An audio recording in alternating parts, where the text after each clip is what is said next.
वाराणसी की शाम हमेशा की तरह गहरी और रहस्यमयी थी। जहां गंगा की लहरें प्राचीन पत्थरों से टकराकर एक उदास संगीत पैदा कर रही थीं, अर्जुन घाट की सीढ़ियों पर अकेला बैठा था। उसकी आंखों में डूबते सूरज की लालिमा नहीं, बल्कि बीते हुए कल की राख दिखाई दे रही थी। 5 साल पहले भी हवा में यही नमी थी, जब उसकी जिंदगी पूरी तरह से बिखर गई थी। आज वह शहर का सबसे बड़ा रेशम व्यापारी था, लेकिन इस सफलता के पीछे एक ऐसा घाव छिपा था जो कभी नहीं भरा, और वह हर पल उसे कचौड़ता रहता था। उसके हाथ में जलता हुआ दिया कांप रहा था, जैसे उसका अपना अस्तित्व उस लौ की तरह अस्थिर हो। वह कभी एक साधारण शिक्षक हुआ करता था, जिसके पास केवल नैतिकता और साहित्य का खजाना था। लेकिन मीरा को यह सब कभी पर्याप्त नहीं लगा। उसने दौलत और चमक धमक की तलाश में अर्जुन के विश्वास की बलि चढ़ा दी थी। उन यादों का बोझ आज भी उसके कंधों पर इतना भारी था कि वह आलीशान बंगले में भी खुद को एक कैदी की तरह महसूस करता था। शांति की तलाश में वह हर शाम यहां आता था। वह दिन उसे आज भी याद है, जब मीरा ने बिना पीछे मुड़े घर की चौखट लांघी थी। उसके हाथ में केवल एक सूटकेस और आंखों में अजनबियों जैसे सपने थे। अर्जुन ने बहुत मिन्नतें की थीं। उसे अपनी गरीबी का एहसास था, लेकिन प्यार की कमी कभी नहीं होने दी थी। फिर भी मीरा ने मुंबई के उस अमीर व्यवसायी के झूठे वादों को सच मान लिया और एक पल में अपना 7 जन्मों का बंधन तोड़ दिया। वह चिल्लाता रहा, रोता रहा, लेकिन गंगा की लहरों ने उसकी आवाज को हमेशा के लिए अपने भीतर सोख लिया था। मीरा के जाने के बाद अर्जुन ने खुद को पूरी तरह बदल लिया। उसने अपनी किताबों को जला दिया और व्यापार की कठोर दुनिया में कदम रखा। उसे लगा कि शायद पैसा ही वह मरहम है जो उसके अपमान की आग को शांत कर सकेगा। दिन रात की कड़ी मेहनत और भाग्य के साथ ने उसे फर्श से अर्श तक पहुंचा दिया। आज उसके पास नौकर चाकर थे, बड़ी गाड़ियां थीं और समाज में एक ऊंचा नाम था। लेकिन जब वह घर लौटता था, तो वहां केवल सन्नाटा और उसकी बूढ़ी मां का उदास चेहरा उसका स्वागत करता था, जिससे वह डरता था। उसकी मां सुमित्रा ने उस दिन के बाद से कभी मीरा का नाम नहीं लिया, लेकिन उनकी आंखों में छिपा गुस्सा और दुख अर्जुन से छिपा नहीं था। वह अक्सर मंदिर में बैठकर प्रार्थना करती थी कि उनके परिवार को उस कलंक से मुक्ति मिले जो मीरा छोड़ गई थी।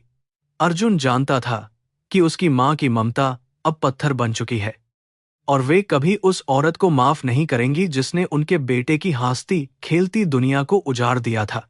मां की चुप्पी अर्जुन के लिए किसी खंजर की तरह चुभती थी, जो रोज उसे मारती थी। घाट पर बजने वाली घंटियों और शंख की आवाज ने अर्जुन के ख्यालों के सिलसिले को तोड़ दिया। चारों तरफ मंत्रों का उच्चारण हो रहा था और लोग गंगा मैया की आरती में मग्न थे। यहां आने वाले हर इंसान की अपनी एक कहानी थी। कोई पाप धोने आया था तो कोई मोक्ष की तलाश में। अर्जुन ने सोचा कि क्या वह कभी अपने मन के इस भारीपन से मुक्त हो पाएगा, या यह दर्द उसकी चिता के साथ ही खत्म होगा। उसने धीरे से अपना दिया पानी में छोड़ दिया, जो लहरों पर तैरने लगा और दूर चला गया। दौलत ने उसे दुनिया की नजर में महान बना दिया था, लेकिन उसकी अपनी नजरों में वह आज भी वही टूटा हुआ इंसान था। लोग उससे सलाह लेने आते थे। उसकी सफलता की कहानियां अखबारों में छपती थीं, पर किसी को नहीं पता था कि रात के सन्नाटे में वह अपनी पुरानी फटी हुई किताबों को छूकर रोता था। वह शिक्षक जो कभी प्रेम और त्याग की बातें करता था, अब केवल मुनाफे और नुकसान के आंकड़ों में उलझ गया था। मीरा ने सिर्फ एक पति को नहीं छोड़ा था, उसने एक नेक रूह का कत्ल भी किया था। उसका विशाल घर, जिसे शांति निवास कहा जाता था, अब केवल एक खाली पिंजरा जैसा लगता था जहां खुशियों की कोई जगह नहीं थी। ऊंची दीवारों और नक्काशीदार दरवाजों के पीछे अर्जुन ने खुद को कैद कर लिया था, ताकि कोई उसके आंसुओं को न देख सके।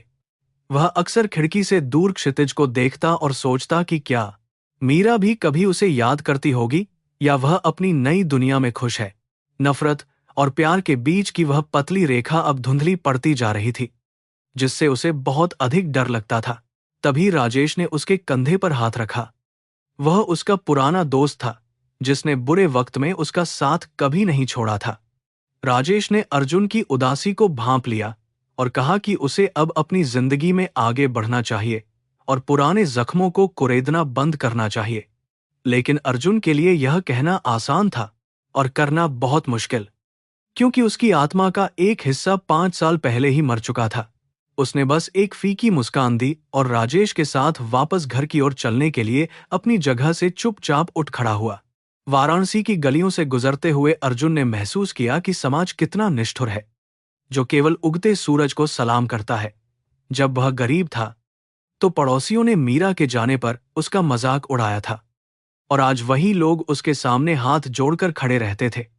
वह कर्म के सिद्धांत पर विश्वास करता था, जिसे भारत में कर्मा कहा जाता है। उसे यकीन था कि हर इंसान को उसके किए की सजा यहीं भुगतनी पड़ती है।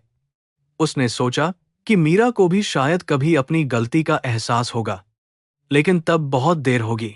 घर पहुंचकर अर्जुन ने देखा कि उसकी मां सुमित्रा दालान में बैठकर माला जप रही थी।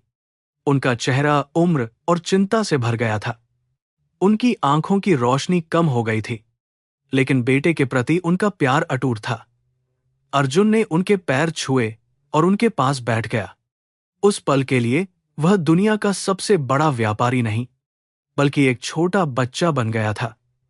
मां ने उसके सिर पर हाथ फेरा और धीमी आवाज में कहा कि ईश्वर सब ठीक कर देगा। अर्जुन ने बस अपनी आंखें मूंद लीं और एक लंबी सांस ली। रात के खाने के बाद जब वह अपने कमरे में गया, तो फिर से वही सपने उसे सताने लगे जो अक्सर उसकी नींद उड़ा देते थे। वह सपना जहां मीरा उसे पुकार रही थी, लेकिन वह उसकी पहुंच से बहुत दूर एक धुंधले रास्ते पर जा रही थी। अर्जुन पसीने से तर बतर होकर उठ बैठा और पानी के लिए हाथ बढ़ाया। उसे लगा जैसे कमरे की दीवारों से मीरा की हंसी की गूंज आ रही हो। वह हंसी जो कभी उसके घर की रौनक हुआ करती थी, अब वही यादें उसके लिए एक मीठा जहर बन गई थीं, जो उसे मार रही थी। अगली सुबह काम पर निकलते समय अर्जुन का ध्यान फिर से व्यापारिक सौदों पर केंद्रित हो गया, क्योंकि काम ही उसका एकमात्र सहारा था। रेशम के थान देख उसे याद आया कि मीरा को बनारसी साड़ियां कितनी पसंद थीं। वह हमेशा बेहतरीन कारीगरी की सराहना करती थी। आज उसके कारखाने में दुनिया के सबसे सुंदर कपड़े बनते थे, पर उन्हें पहनने वाली वह औरत अब उसके जीवन का हिस्सा नहीं थी। उसने अपनी भावनाओं को दबाया और कड़ाई से अपने मुनीम को नए ऑर्डर के बारे में निर्देश देना शुरू किया ताकि वह व्यस्त रह सके। बनारस की गलियां मंत्रोच्चार और धूप की महक से भरी हुई थीं, जो मन को एक अजीब सी शांति प्रदान करती थीं। अर्जुन ने अपने ऑफिस जाते समय एक छोटे से मंदिर के सामने सिर झुकाया और शांति की प्रार्थना की। उसे लगने लगा था कि उसकी सारी उपलब्धियां मिट्टी के समान हैं अगर उसके दिल में शांति नहीं है। वह अक्सर सोचता था कि क्या इंसान कभी पूरी तरह से अपने अतीत को मिटा सकता है, या वह हमेशा अपनी पुरानी छाया का पीछा करता रहता है। जीवन का यह दर्शन उसे हमेशा उलझाए रखता था और बेचैन करता था। शहर बदल रहा था, नए पुल बन रहे थे और आधुनिकता धीरे धीरे प्राचीनता को निगल रही थी। बिल्कुल अर्जुन की तरह वह भी अब वह पुराना भावुक इंसान नहीं रहा था, बल्कि एक व्यावहारिक और चालाक कारोबारी बन चुका था। लेकिन कभी कभी जब वह गंगा के किनारे अकेले टहलता था, तो उसे महसूस होता कि उसकी जड़ों में अभी भी वही पुरानी मिट्टी और वही पुराने मूल्य दबे हुए हैं। वह अपनी पहचान के इन दो टुकड़ों के बीच झूल रहा था, जो उसे अंदर ही अंदर काट रहे थे और उसे चैन नहीं देते थे। मौसम के मिजाज में अचानक बदलाव आने लगा था। काले बादल आसमान में जमा होने लगे थे और तेज हवाएं चलने लगी थीं। अर्जुन को लगा कि शायद प्रकृति भी किसी बड़े तूफान का संकेत दे रही है, जो उसकी जिंदगी में आने वाला था।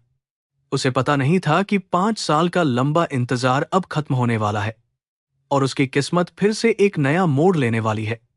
वह अपने ऑफिस की खिड़की से बाहर गिरती हुई बारिश की बूंदों को देखने लगा, जो धरती की प्यास बुझाने के साथ उसकी पुरानी यादों को ताजा कर रही थीं। काम खत्म करके जब वह शाम को वापस घर लौट रहा था, तो उसे रास्ते में एक अजीब सी बेचैनी महसूस हुई, जैसे कोई उसका पीछा कर रहा हो। उसने पीछे मुड़कर देखा, पर वहां बारिश के बीच धुंधली परछाइयों के अलावा कुछ नहीं था। उसे लगा कि यह उसका वहम है, पर उसका दिल जोर जोर से धड़क रहा था। जब उसकी गाड़ी शांति निवास के बड़े फाटक के पास पहुंची तो उसने देखा कि वहां कोई साया पड़ा हुआ था। उसे अंदाजा भी नहीं था कि वह साया उसकी सबसे बड़ी परीक्षा साबित होगा। गाड़ी से उतरते समय बिजली कड़की और उस रोशनी में अर्जुन ने एक पल के लिए देखा कि उसकी पुरानी जिंदगी का एक टुकड़ा उसके सामने खड़ा है। वह वहीं ठिठक गया। उसका छाता उसके हाथ से गिर गया और वह बारिश में भीगने लगा। अतीत की गूंज अब साक्षात रूप में उसके सामने थी, जिसे वह 5 सालों से भुलाने की नाकाम कोशिश कर रहा था। उसकी पूरी दुनिया एक पल के लिए ठहर गई और उसे लगा कि गंगा की लहरें उसके कानों में कुछ कह रही हैं। वह अनजाना डर हकीकत में बदलने वाला था। अर्जुन ने अपनी आंखें मलकर फिर से सामने की ओर देखा। उसे विश्वास नहीं हो रहा था कि जो वह देख रहा है वह सच है या कोई बुरा सपना। उसका मन एक साथ कई दिशाओं में भाग रहा था।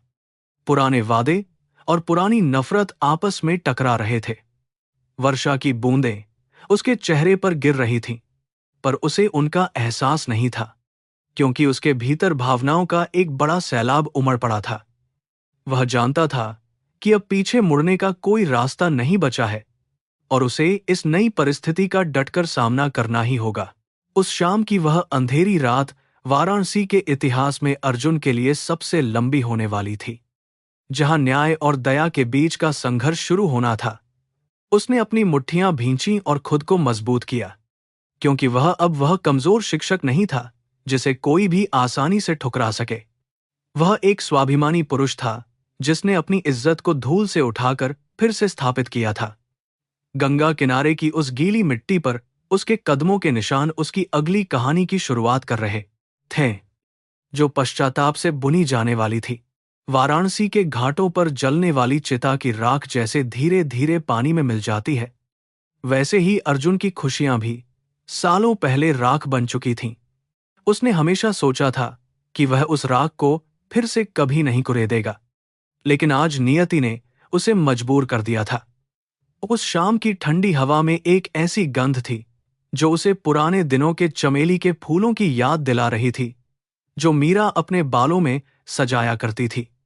वह महक अब एक कड़वी याद बनकर उसे चिढ़ा रही थी और उसके जीवन में जहर घोलने को तैयार थी। अतीत कभी भी पूरी तरह से नहीं मरता, वह बस कहीं छिप जाता है और सही मौके का इंतजार करता है ताकि वह फिर से वार कर सके। अर्जुन ने इस सत्य को आज अपनी आंखों के सामने खड़े देखा था और वह महसूस कर रहा था कि उसकी सारी दौलत उस एक पल के सामने बेईमानी हो गई थी। वह जिसे अपनी शक्ति समझता था, वह वास्तव में उसकी सबसे बड़ी कमजोरी थी जिसे उसने दुनिया से छिपाकर रखा था। अब उसे एक ऐसा फैसला लेना था जो उसके भविष्य और चरित्र की पहचान समाज में उजागर कर देता। बारिश की तेज बौछारों के बीच अर्जुन अपने बड़े फाटक के पास खड़ा था और सामने बैठी उस धुंधली आकृति को देख रहा था। जैसे ही बिजली कड़की, उसने उस चेहरे को पहचान लिया जिसे वह पिछले 5 सालों से अपनी यादों से मिटाने की कोशिश कर रहा था। वह मीरा थी, लेकिन वह मीरा नहीं जिसे वह जानता था। उसके रेशमी बाल अब उलझे हुए और गंदे थे और उसके चेहरे की वह चमक गायब हो चुकी थी जिसने कभी अर्जुन का दिल जीता था। वह किसी मलबे की तरह वहां पड़ी हुई कांप रही थी। अर्जुन की सांसें थम सी गईं और उसका दिमाग सुन्न हो गया, क्योंकि उसने कभी नहीं सोचा था कि उनकी मुलाकात इस तरह होगी। मीरा की आंखों में गहरी उदासी और हताशा थी, जो किसी गहरे कुएं की तरह लग रही थी। उसने अर्जुन को देखते ही अपने कमजोर हाथों को जोड़ने की कोशिश की, लेकिन ठंड की वजह से वह कांप रही थी। उसके फटे हुए सूती कपड़े बारिश में पूरी तरह भीग चुके थे और उसके पैरों में चप्पल तक नहीं थी। यह दृश्य किसी भी पत्थर दिल इंसान को पिघला देने के लिए काफी दुखद था। अर्जुन ने धीरे से अपना कदम आगे बढ़ाया, लेकिन उसकी नफरत ने उसे वहीं रोक दिया। उसे याद आया कि कैसे इसी औरत ने उसे बीच मझधार में छोड़ दिया था जब उसे उसकी सबसे ज्यादा जरूरत थी। उसने समाज की परवाह नहीं की थी और केवल अपनी विलासिता के लिए एक पवित्र रिश्ते का गला घोंट दिया था। मीरा ने उसे देखते ही सिसकना शुरू कर दिया और उसकी आवाज बारिश के शोर में दब रही थी। वह बार बार माफ कर दो कह रही थी, लेकिन अर्जुन के कानों में वह शब्द किसी जहर की तरह घुल रहे थे। मीरा घिसटते हुए अर्जुन के करीब आई और उसने उसके जूतों को अपने कांपते हाथों से पकड़ लिया। उसके आंसू बारिश की बूंदों के साथ मिलकर मिट्टी में मिल रहे थे। वह चिल्ला रही थी कि उसने बहुत बड़ी गलती की और उसे उसके कर्मों की सजा मिल चुकी है। उसकी आवाज में वह अहंकार कहीं नहीं था जो कभी उसकी पहचान हुआ करता था।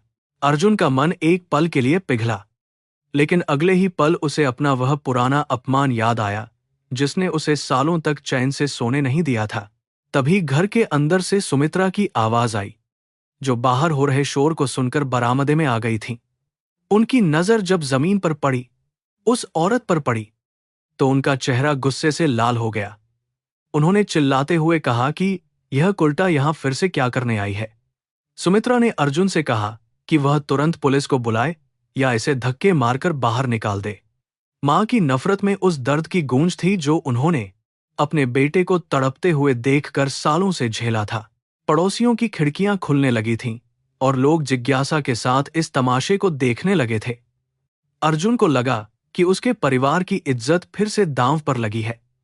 वह जानता था कि अगर उसने मीरा को यहां रहने दिया तो समाज उसे जीने नहीं देगा, लेकिन दूसरी तरफ मीरा की हालत इतनी खराब थी कि वह शायद अगली सुबह तक जीवित न रह पाती।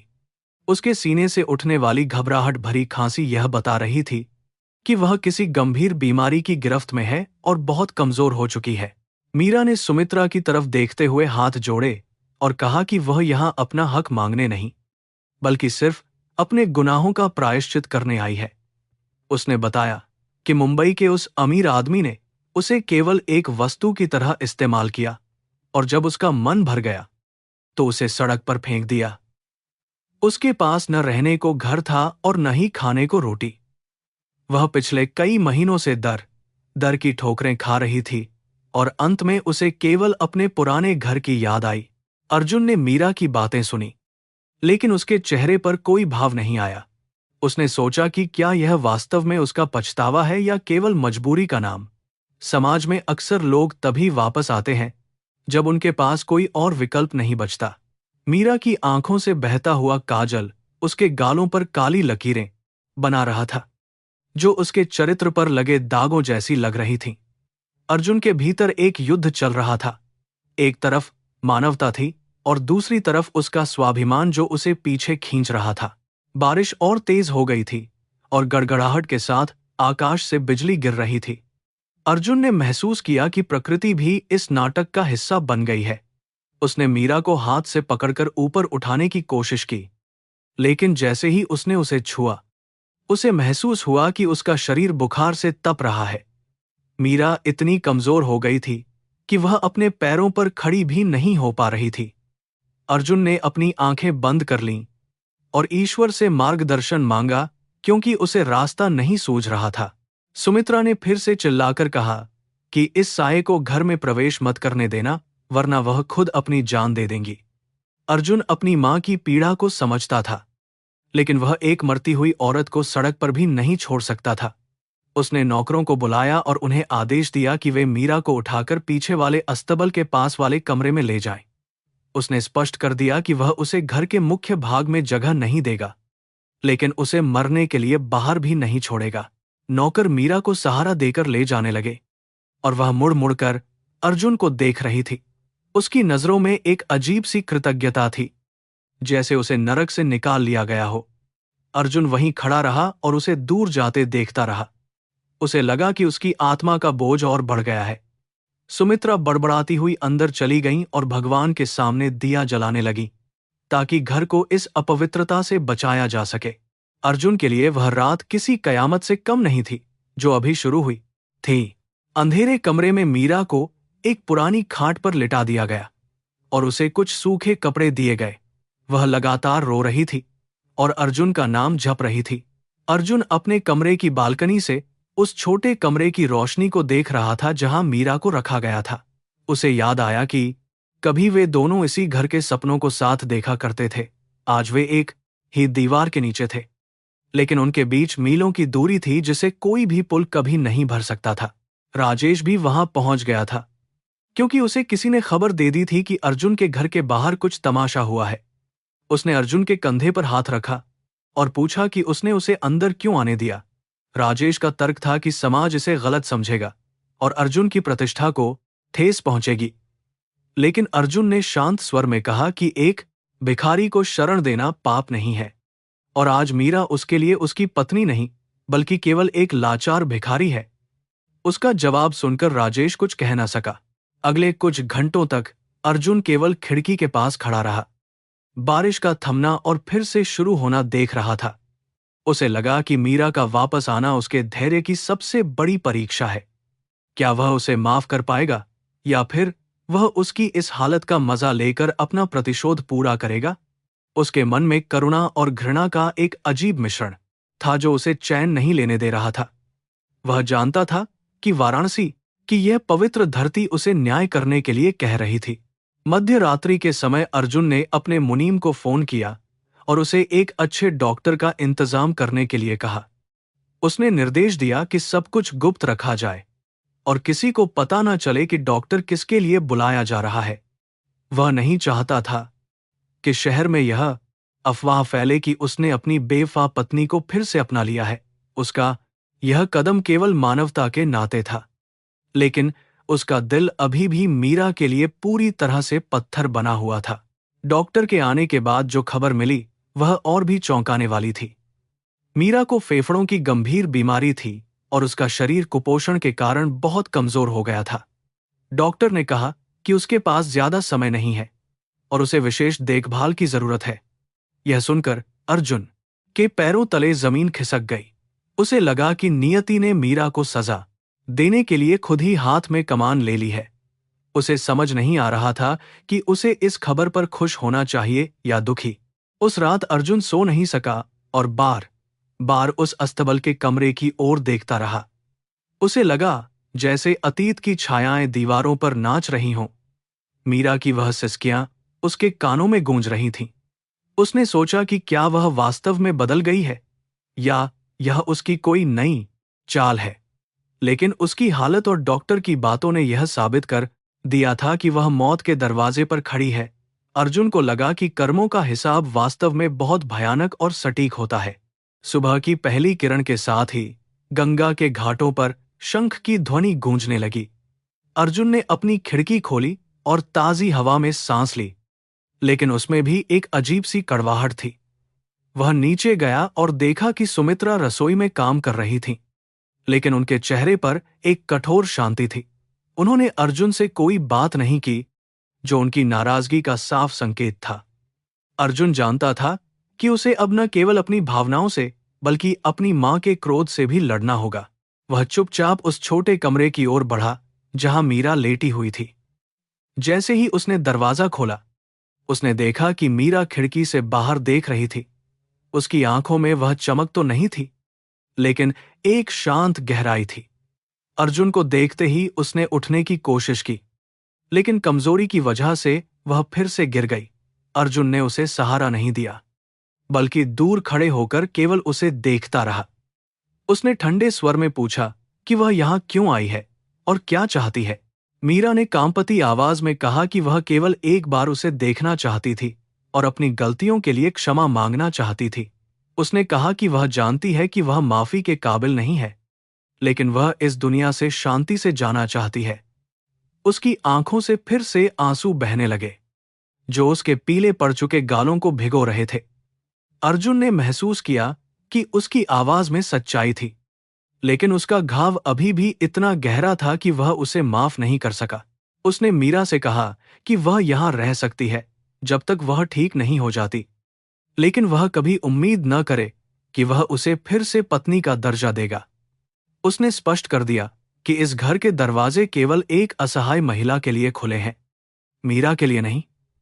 मीरा ने सिर झुका लिया और धीरे से कहा कि उसे केवल सिर छिपाने के लिए छत चाहिए और कुछ नहीं। अर्जुन वहां से चला गया, लेकिन उसके कदम भारी थे, जैसे वह खुद पर ही कोई बोझ ढो रहा हो। इस तरह मीरा की घर में वापसी हुई, जिसने पूरे शांति निवास के वातावरण को बदल कर रख दिया।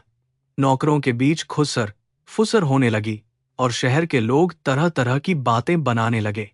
अर्जुन ने खुद को अपने काम में और भी ज्यादा डुबो लिया ताकि उसे घर के उस हिस्से की याद ना आए जहां मीरा रहती थी। लेकिन नियति ने कुछ और ही तय कर रखा था। वाराणसी की उन गलियों में अब एक नई कहानी लिखी जा रही थी जो बहुत दर्दनाक थी। वाराणसी की सुबह उमस भरी थी और आकाश में बादलों का जमघट था जो बरसने को बेताब थे। अर्जुन अपने बरामदे में खड़ा उस छोटे कमरे की ओर देख रहा था जहां कल रात मीरा को पनाह दी गई थी। उसके मन में विचारों का बवंडर उठा हुआ था जिसमें नफरत, दया और पुरानी यादें आपस में टकरा रही थीं। उसे समझ नहीं आ रहा था कि वह नियति के इस खेल को किस तरह देखे। क्या मीरा का वापस आना उसके घावों को भरने के लिए था या उन्हें और गहरा करने के लिए आया था। उधर सुमित्रा के मन में गुस्से की आग शांत नहीं हुई थी, बल्कि वह और अधिक धधक रही थी। वह रसोई से बाहर निकली और उनके हाथ में तांबे की एक थाली थी जिसमें थोड़ा सा दलिया रखा था। उनके चेहरे की झुर्रियों में बरसों का अपमान और कड़वाहट साफ झलक रही थी। उन्होंने ठान लिया था कि वे मीरा को कभी स्वीकार नहीं करेंगी, चाहे वह मर ही क्यों न जाए। उनके लिए कुल की मर्यादा और बेटे का सम्मान किसी भी दया भावना से ऊपर था और वे इसे भूलना नहीं चाहती थीं। सुमित्रा उस पुराने कमरे के पास पहुंची और उन्होंने थाली को बड़े ही अपमानजनक तरीके से जमीन पर पटक दिया। मीरा, जो खिड़की के पास बैठी शून्यता को निहार रही थी, अचानक हुई इस आवाज से सहम गई। उसने अपनी कमजोर आंखों से सुमित्रा की ओर देखा और उसके होंठ कांपने लगे। वह अपनी सास के पैरों को छूना चाहती थी, लेकिन सुमित्रा ने नफरत से अपना पैर पीछे खींच लिया। उस कमरे की दीवारों में एक अजीब सा सन्नाटा छा गया था जो किसी आने वाले बड़े तूफान की आहट दे रहा था।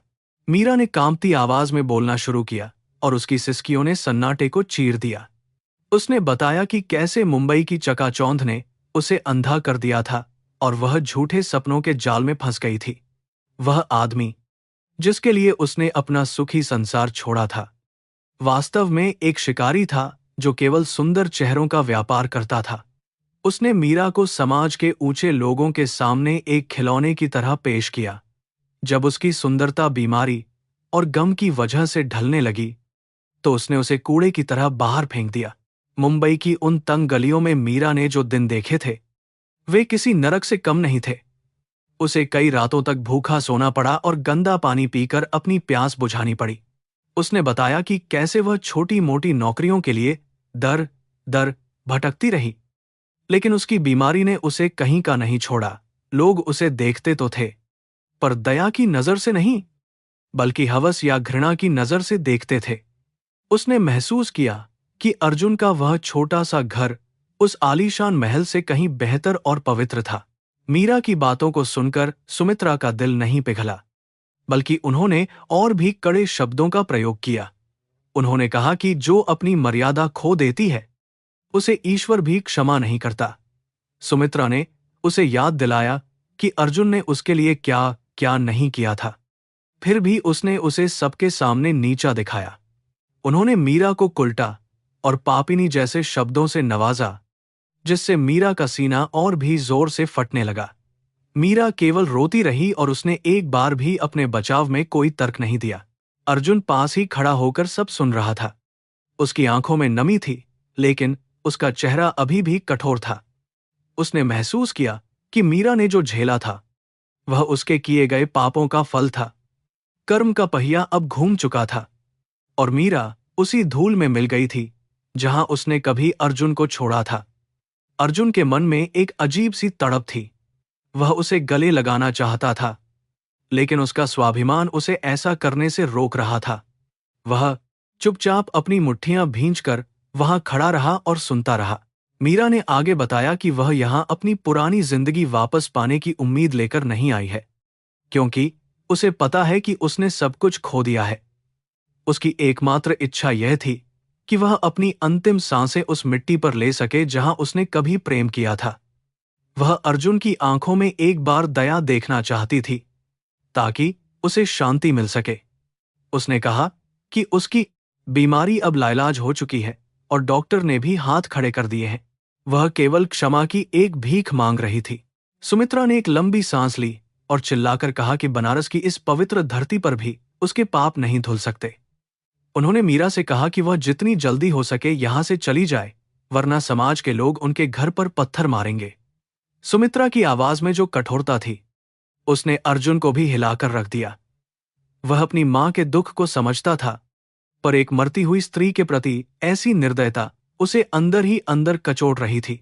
उसने महसूस किया कि नफरत ने सबको पत्थर बना दिया है। अचानक मीरा को जोर की खांसी उठी और उसके मुंह से खून की कुछ बूंदें जमीन पर गिर पड़ीं। यह देखकर अर्जुन अपनी जगह से हिल गया और वह दौड़कर उसके पास पहुंचा।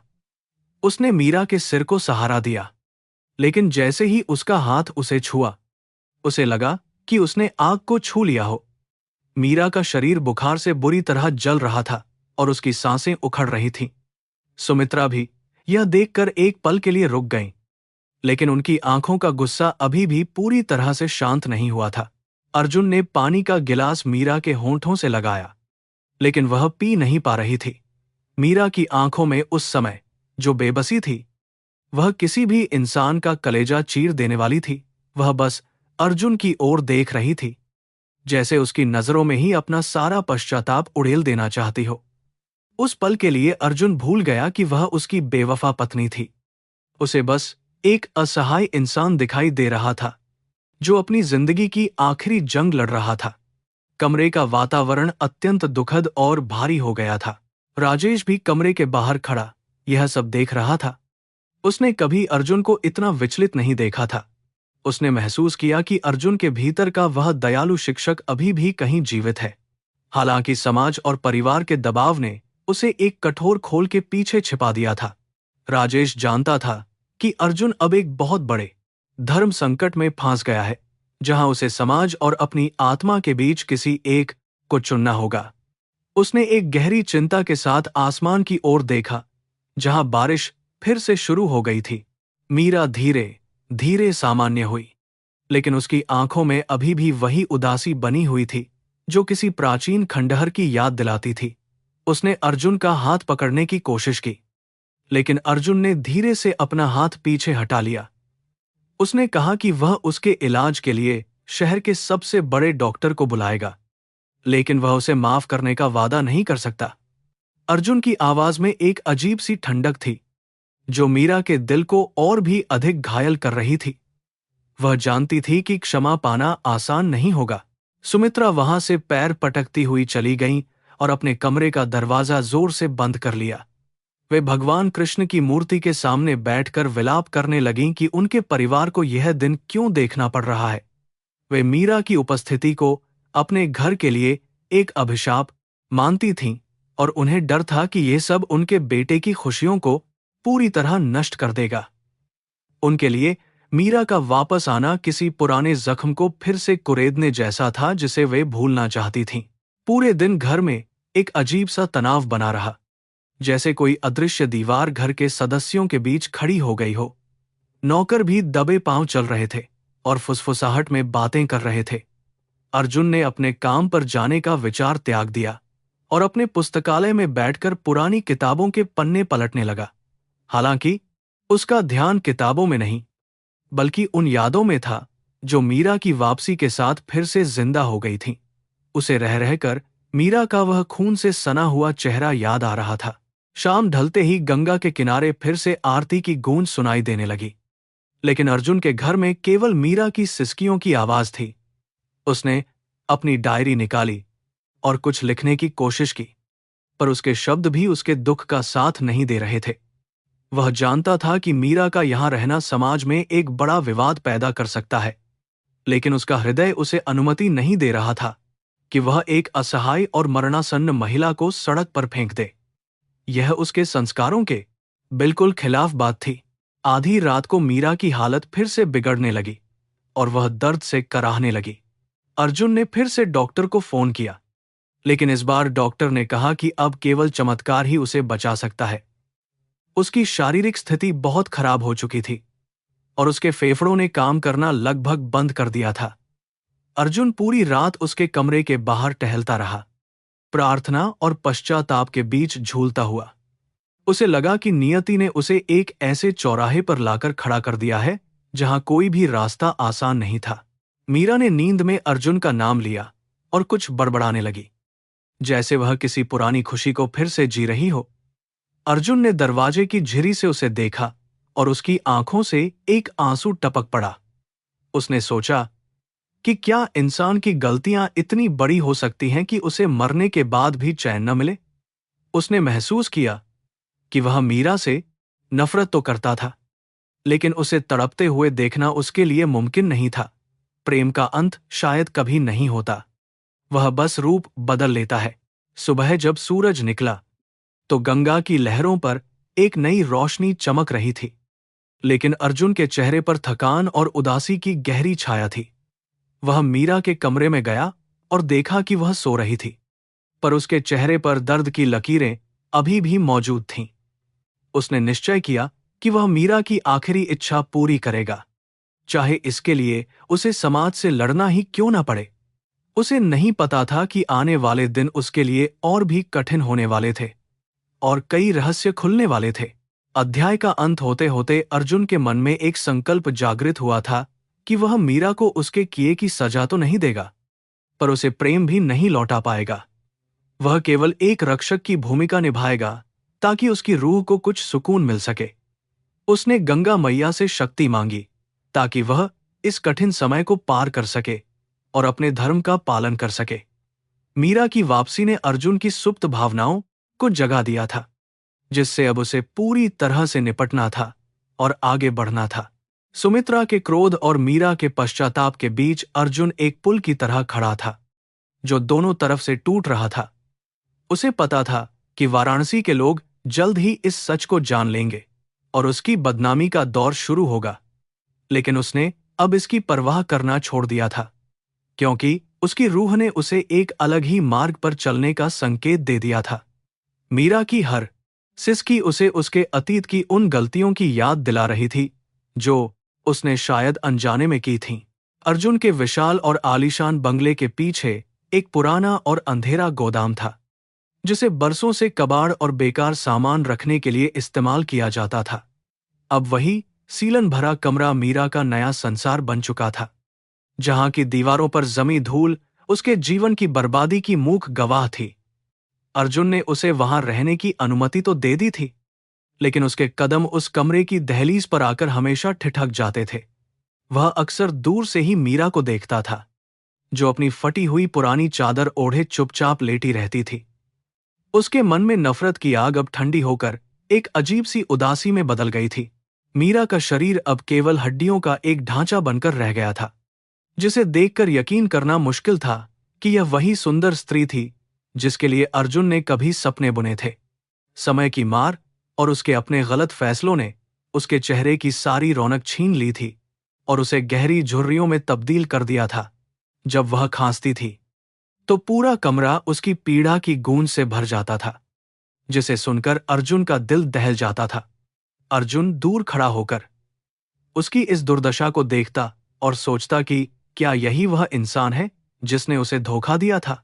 पूरे घर में एक भारी और दमघोंटू सन्नाटा छाया रहता था, जिसे केवल मीरा की कभी कभी होने वाली सिसकियां ही तोड़ती थीं। अर्जुन ने अपने वफादार नौकरों को सख्त हिदायत दे रखी थी कि मीरा को समय पर भोजन और दवाइयां पहुंचाई जाएं, लेकिन उसने खुद कभी उससे सीधे बात करने की कोशिश नहीं की। वह उसके लिए अब एक ऐसी अजनबी बन चुकी थी जिसके प्रति उसके मन में केवल मानवीय दया शेष थी। प्रेम का नामो निशान भी नहीं था। अर्जुन अपनी बेशुमार अमीरी के बीच भी खुद को बहुत अकेला और असहाय महसूस करता था, क्योंकि वह अपने कड़वे अतीत को भूलने में पूरी तरह नाकाम था। अर्जुन की मां सुमित्रा देवी अभी भी पूरी तरह से शांत नहीं हुई थीं, और उनकी नजरें हमेशा उस पिछले कमरे पर टिकी रहती थीं, जैसे कोई गिद्ध अपने शिकार को देख रहा हो। उन्हें लगता था कि मीरा की उपस्थिति उनके घर की पवित्रता को नष्ट कर रही है और उनके बेटे के सम्मान पर फिर से कीचड़ उछाल रही है। वह अक्सर गंगा जल लेकर पूरे घर में छिड़काव करती थीं ताकि उस अपवित्र स्त्री की छाया को मिटा सकें। सुमित्रा के कड़े शब्द और उनकी नफरत अर्जुन के लिए एक अतिरिक्त बोझ बन गई थी, जिसे वह न चाहते हुए भी ढो रहा था। हर शाम जब अर्जुन अपने व्यापार से लौटता तो सबसे पहले उसकी नजर उस धुंधली खिड़की पर पड़ती जहां मीरा का साया दिखाई देता था। वह चुपचाप उसकी दवाइयों की पर्चियों को देखता और मुनीम से पूछता कि क्या उसने डॉक्टर के निर्देशों का पालन किया है। उसका यह ध्यान रखना किसी प्रेम का हिस्सा नहीं था, बल्कि एक नैतिक कर्तव्य था जो वह एक डूबते हुए इंसान के प्रति निभा रहा था। मीरा ने अर्जुन की इस चुप्पी को अपनी सबसे बड़ी सजा मान लिया था। वह जानती थी कि अर्जुन की नफरत से ज्यादा उसकी यह उदासीनता उसे हर पल मार रही थी और उसे तड़पा रही थी। मीरा के कमरे की हालत बहुत दयनीय थी। जहां केवल एक पुरानी खाट और मिट्टी का एक मटका रखा हुआ था, वह खिड़की से बाहर लगे बरगद के पेड़ को घंटों निहारती रहती थी और शायद अपने उन दिनों को याद करती थी जब वह आजाद और खुश थी। उसने अर्जुन से कभी भी बेहतर सुविधाओं की मांग नहीं की, क्योंकि उसे लगता था कि वह इस गोदाम में रहने के भी लायक नहीं है। उसका पश्चाताप उसकी आंखों से आंसुओं के रूप में लगातार बहता रहता था, जो उसके तकिए को हर रात भिगो देते थे। वह ईश्वर से केवल इतनी मोहलत मांग रही थी कि वह अपने गुनाहों का बोझ कम कर सके। अर्जुन ने एक शाम हिम्मत जुटाकर उस कमरे के अंदर कदम रखा, जहां दवाइयों की तीखी गंध और सीलन की महक रची बसी थी। मीरा ने जैसे ही अर्जुन को देखा, उसने अपनी आंखें झुका लीं और अपनी उंगलियों से चादर के कोनों को मरोड़ने लगी। अर्जुन ने कोई शब्द नहीं कहा, बस चुपचाप उसकी मेज पर कुछ फल और नई दवाइयां रख दी। उस पल कमरे में हवा भी जैसे रुक गई थी और दोनों के बीच का मौन हजारों शब्दों से ज्यादा भारी लग रहा था। अर्जुन ने महसूस किया कि मीरा की सांसें बहुत उखड़ रही थीं और उसका अंत बहुत निकट था। वाराणसी के विद्वान अक्सर कर्म और भाग्य की बातें करते थे, और अर्जुन को आज वे सारी बातें साक्षात अपनी आंखों के सामने सच होती दिख रही थीं। मीरा ने जिस वैभव के लिए अपना घर छोड़ा था, आज वही वैभव उसके सामने धूल के समान बिखरा पड़ा था। उसके शरीर पर पड़े नीले निशान और उसकी कमजोरी इस बात का प्रमाण थे कि प्रकृति किसी को नहीं बख्शती। अर्जुन के मन में एक सवाल बार बार उठता था कि क्या वह मीरा को माफ कर पाएगा या यह नफरत उसके साथ ही चिता तक जाएगी। उसका अंतर्मन उसे लगातार कचोट रहा था और उसे बेचैन कर रहा था। सुमित्रा देवी का गुस्सा अब धीरे धीरे एक ठंडी नफरत में बदल गया था, जो और भी ज्यादा खतरनाक थी। वे अर्जुन को बार बार याद दिलाती थीं कि समाज में उनकी क्या प्रतिष्ठा है और कैसे मीरा ने उसे मिट्टी में मिला दिया था। अर्जुन उनकी बातों को सुनकर बस सिर झुका लेता था, क्योंकि वह अपनी मां के दुख का कारण भी खुद को ही मानता था। उसे लगता था कि शायद उसने ही मीरा को वह प्यार और सुरक्षा नहीं दी जिसकी उसे तलाश थी। इस आत्मग्लानि ने अर्जुन को अंदर से खोखला कर दिया था और वह खुद को अपराधी महसूस करने लगा था। रात के सन्नाटे में जब पूरा शहर सो जाता था, अर्जुन अपनी बालकनी में बैठकर गंगा की लहरों को देखता था और सोचता था कि जीवन कितना अनिश्चित है। 5 साल पहले वह एक टूटा हुआ आदमी था और आज उसके पास सब कुछ था, सिवाय शांति के। मीरा की वापसी ने उसके जीवन के उस बंद अध्याय को फिर से खोल दिया था, जिसे उसने बहुत मुश्किल से सील किया था। वह समझ नहीं पा रहा था कि ईश्वर उसे क्या सिखाना चाहता है। क्या यह उसकी उदारता की परीक्षा थी या फिर उसके धैर्य का अंतिम इम्तिहान जो उसे पास करना था। मीरा की बीमारी धीरे धीरे उसके फेफड़ों को पूरी तरह से जकड़ चुकी थी और अब उसे सांस लेने में भी बहुत तकलीफ होने लगी थी। डॉक्टर ने अर्जुन को साफ कह दिया था कि दवाइयां केवल दर्द कम कर सकती हैं, बीमारी को जड़ से खत्म नहीं कर सकती। अर्जुन ने जब यह सुना तो उसे एक अजीब सा खालीपन महसूस हुआ, जैसे उसकी नफरत का आधार ही छिनने वाला हो। उसने कभी नहीं चाहा था कि मीरा की मौत इतनी दर्दनाक हो। चाहे उसने उसके साथ कितना भी बुरा क्यों ना किया हो, वह अब उसके लिए दुआ करने लगा था।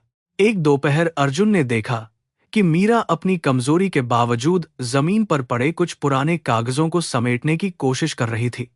वह उसकी मदद करना चाहता था, लेकिन उसके अहंकार ने उसे रोक दिया और वह बस दरवाजे के पास खड़ा होकर देखता रहा। मीरा की आंखों में उस समय जो बेबसी थी, उसने अर्जुन के पत्थर दिल को थोड़ा सा पिघला दिया। उसने महसूस किया कि सजा केवल मीरा को नहीं मिल रही थी, बल्कि वह खुद भी इस कड़वाहट की आग में रोज जल रहा था। उसने तय किया कि वह अब मीरा के प्रति थोड़ा और नरम रहेगा। जैसे जैसे दिन बीत रहे थे, मीरा का शरीर और भी ज्यादा पीला पड़ता जा रहा था और उसकी आवाज पूरी तरह से बैठ गई थी। वह अब केवल इशारों में अपनी बात कह पाती थी और उसकी नजरों में हमेशा एक माफीनामा तैरता रहता था। अर्जुन ने उसके कमरे में एक छोटी सी भगवान की मूर्ति रखवा दी ताकि उसे आध्यात्मिक सुकून मिल सके। उसने देखा कि मीरा घंटों उस मूर्ति के सामने हाथ जोड़कर बैठी रहती थी, शायद अपनी रूह की शांति के लिए प्रार्थना करती थी। यह दृश्य किसी का भी हृदय परिवर्तन करने के लिए पर्याप्त था। अर्जुन के मन में बार बार वह दृश्य आता था जब मीरा उसे छोड़कर मुंबई के लिए रवाना हुई थी। उसने उस समय उसे बहुत रोका था, उसके पैरों में गिरकर गिड़गिड़ाया था, लेकिन मीरा ने एक न सुनी थी। आज वही मीरा उसके पैरों के पास पड़ी हुई थी और वह उसे उठाना भी नहीं चाहता था। कर्म का यह चक्र इतना सटीक था कि अर्जुन को डर लगने लगा था। उसे लगा कि कहीं वह भी अपनी नफरत के कारण कोई नया पाप तो नहीं कर रहा है। धर्म और अधर्म के बीच की यह जंग उसके भीतर लगातार चल रही थी। राजेश अक्सर अर्जुन को समझाने आता था कि उसे मीरा को किसी चैरिटेबल अस्पताल में भेज देना चाहिए ताकि घर का माहौल खराब न हो, लेकिन अर्जुन का मानना था कि मीरा को उसके घर की चौखट पर वापस आना ही उसकी नियति थी और उसे इसे पूरा करना होगा। उसने राजेश से कहा कि वह मीरा को अब और कहीं नहीं भेजेगा, चाहे समाज उसे कुछ भी कहे। अर्जुन के इस फैसले ने सबको हैरान कर दिया था, यहां तक कि उसकी मां को भी। उसने पहली बार अपनी मां की इच्छा के विरुद्ध जाकर कोई बड़ा निर्णय लिया था। घर के नौकर भी अब मीरा की हालत देखकर दया करने लगे थे और छिप छिप कर उसे अच्छा खाना और गंगा जल देने लगे थे। सुमित्रा देवी को जब यह पता चला तो उन्होंने बहुत हंगामा किया, लेकिन अर्जुन की चुप्पी ने उन्हें शांत होने पर मजबूर कर दिया। अर्जुन ने महसूस किया कि घर के वातावरण में अब नफरत की जगह एक भारी उदासी ने ले ली है। हर कोई उस पल का इंतजार कर रहा था जब यह त्रासदी अपने अंतिम पड़ाव पर पहुंचेगी। वाराणसी की गलियों में भी अब अर्जुन की महानता और मीरा की बदहाली के किस्से होने लगे थे। मीरा ने एक रात अर्जुन को पास बुलाया और बहुत ही धीमी आवाज में कहा कि वह अब और बोझ नहीं बनना चाहती। उसने कहा कि उसकी अंतिम इच्छा है कि उसे गंगा के किनारे ले जाया जाए ताकि वह अपनी मां के आंचल में आखिरी सांस ले सके। अर्जुन ने उसकी बात सुनी पर कुछ जवाब नहीं दिया, बस उसके सिर पर अपना हाथ रख दिया। उस स्पर्श में पहली बार नफरत नहीं थी, बल्कि एक पुराना जुड़ाव था जिसने दोनों की आंखों में आंसू ला दिए। वह रात उनके जीवन की सबसे भारी रातों में से एक थी। अगली सुबह जब सूरज की पहली किरण उस पुराने गोदाम की खिड़की से अंदर आई तो मीरा के चेहरे पर एक अजीब सी चमक थी। अर्जुन ने महसूस किया कि मीरा अब उस दुनिया से दूर जाने की तैयारी कर रही है जहां केवल दुख और अपमान था। उसने अपने मुनीम को बुलाया और उसे कुछ गुप्त निर्देश दिए जिसके बारे में किसी को कान खबर नहीं थी। वह अब कुछ ऐसा करने जा रहा था जो समाज की नजरों में नामुमकिन था। अर्जुन का व्यक्तित्व अब धीरे धीरे एक बड़े बदलाव की ओर बढ़ रहा था जिसे सब देखेंगे। इस अध्याय के अंत तक अर्जुन ने यह स्वीकार कर लिया था कि मीरा केवल एक अपराधी नहीं थी, बल्कि वह भी परिस्थितियों की शिकार थी। उसने अपनी नफरत के पिंजरे से खुद को बाहर निकालने का फैसला किया था ताकि वह मीरा को सम्मानजनक विदाई दे सके। वाराणसी की पवित्र धरती और गंगा का प्रवाह उसे एक नई दिशा दिखा रहे थे जहां केवल करुणा और न्याय का वास था। वह अब उस रहस्य की ओर बढ़ रहा था जो उसे जल्द ही पता चलने वाला था और जो सब कुछ बदल देने वाला था। अर्जुन ने महसूस किया कि मीरा का शरीर भले ही नष्ट हो रहा था, लेकिन उसकी आत्मा अब धीरे धीरे शुद्ध हो रही थी। उसने कर्मों की सजा भुगत ली थी और अब वह मोक्ष की हकदार थी। अर्जुन ने खुद को तैयार किया कि वह आने वाली चुनौतियों का सामना करेगा और समाज के तानों को सहकर भी अपने धर्म का पालन करेगा। उसके मन में अब शांति का एक छोटा सा दीपक जलने लगा था जो उसे अंधकार से प्रकाश की ओर ले जा रहा था। मीरा की कहानी अब एक निर्णायक मोड़ पर पहुंच गई थी। वाराणसी की वह दोपहर बहुत बोझिल थी, जैसे हवा में कोई भारी राज छिपा हो जो बाहर आने को बेताब था। अर्जुन अपने दफ्तर में बैठा पुरानी फाइलों को देख रहा था। लेकिन उसका ध्यान बार बार घर के उस पिछले हिस्से की ओर जा रहा था जहां मीरा अपनी आखिरी सांसें गिन रही थी। तभी राजेश कमरे के भीतर दाखिल हुआ। उसके चेहरे पर एक ऐसी गंभीरता थी जो अर्जुन ने पहले कभी नहीं देखी थी। राजेश ने एक लंबी सांस ली और अपनी कुर्सी पर बैठ गया, जैसे वह किसी बड़े बोझ को उतारने की तैयारी कर रहा हो और उसे सच बोलना हो। राजेश ने अर्जुन की आंखों में झांका और उसे महसूस हुआ कि उसका मित्र पिछले 5 सालों से एक गलत धारणा के साए में जी रहा है। वह जानता था कि अब सच्चाई बताने का समय आ गया है, क्योंकि मीरा के पास अब ज्यादा वक्त नहीं बचा था। राजेश ने पुरानी यादों को कुरेदते हुए कहा कि उसे एक ऐसी बात पता चली है जो मीरा ने हमेशा छिपाकर रखी थी। उसने बताया कि वह अक्सर मीरा के पिता से मिलता था और उनकी आर्थिक स्थिति के बारे में जानता था, जो बहुत ही ज्यादा खराब हो चुकी थी। राजेश ने खुलासा किया कि मीरा के पिता पर करोड़ों का कर्ज था और सूदखोर उन्हें और अर्जुन को बर्बाद करने की धमकी दे रहे थे। मीरा को मुंबई के उस व्यवसायी ने एक सौदा पेश किया था। वह उसके पिता का सारा कर्ज चुका देगा यदि मीरा अर्जुन को छोड़कर उसके साथ चली जाएगी। मीरा ने अर्जुन के मान, सम्मान और उसके भविष्य को बचाने के लिए खुद को कलंकित करने का फैसला लिया था।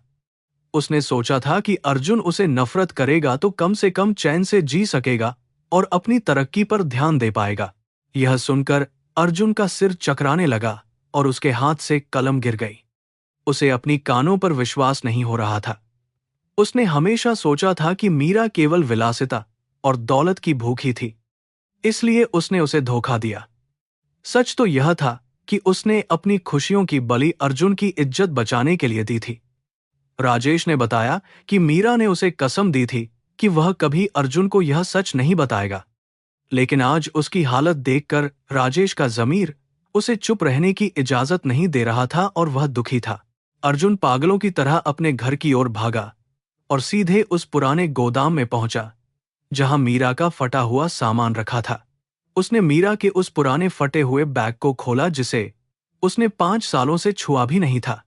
बैग की गहराई में उसे एक छोटा सा लकड़ी का डिब्बा मिला जो कपड़ों के नीचे दबा हुआ था।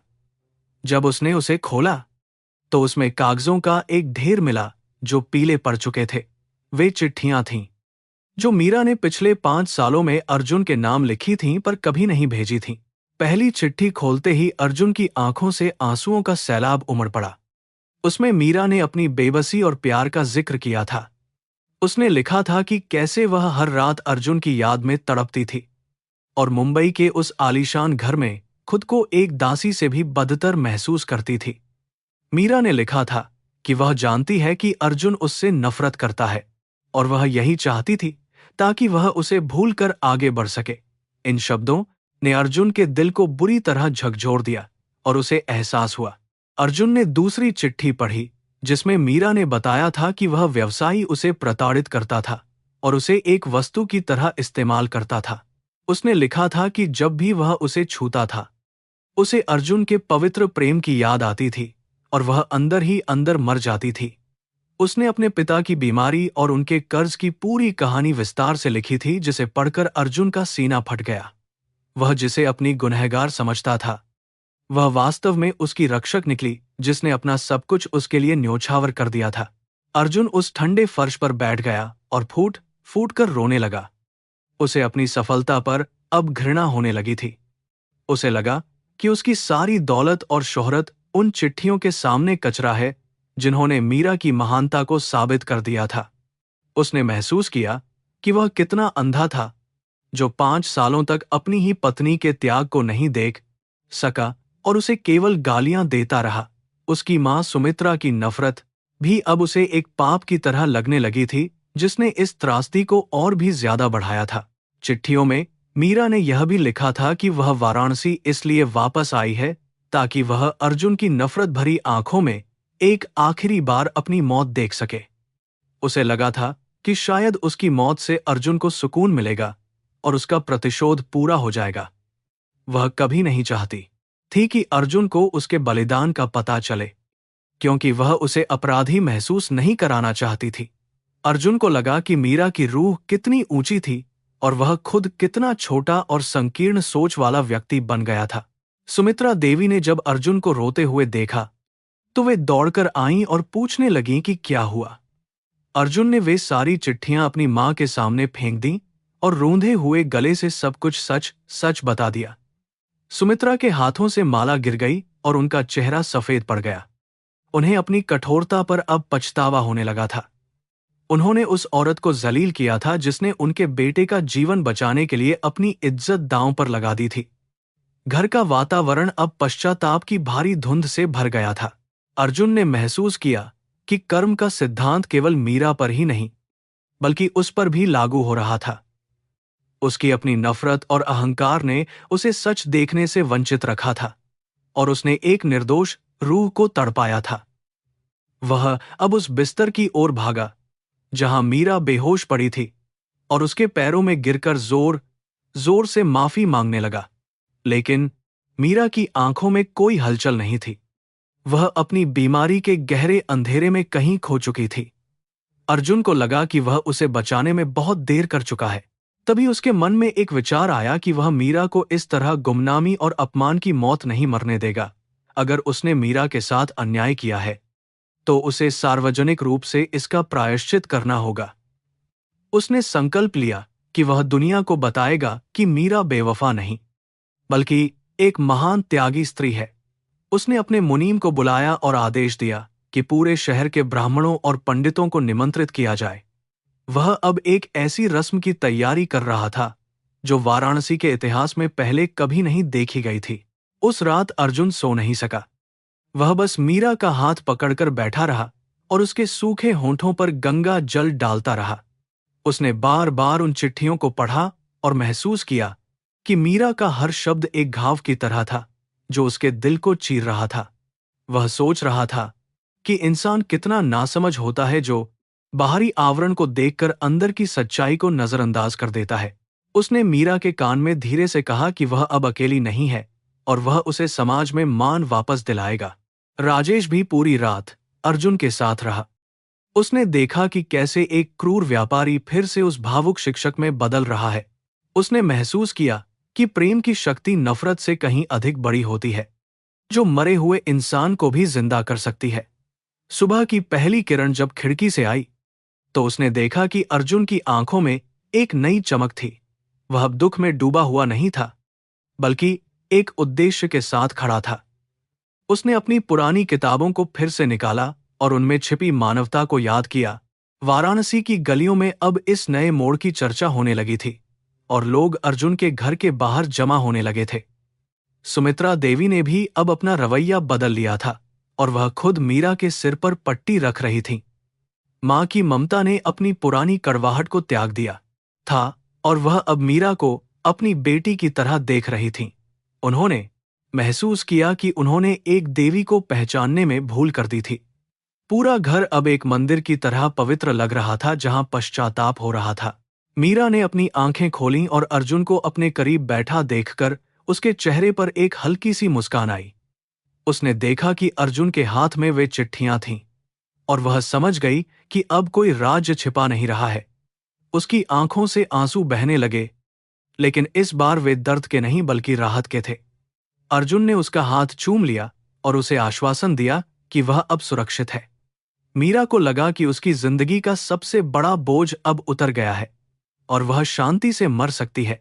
अर्जुन ने महसूस किया कि 5 सालों का वह लंबा अंतराल केवल एक बुरा सपना था और अब हकीकत का सामना करने का समय आ गया है। उसने अपनी सारी वसीयत बदलने का निर्णय लिया और अपनी संपत्ति का एक बड़ा हिस्सा मीरा के नाम करने की प्रक्रिया शुरू कर दी।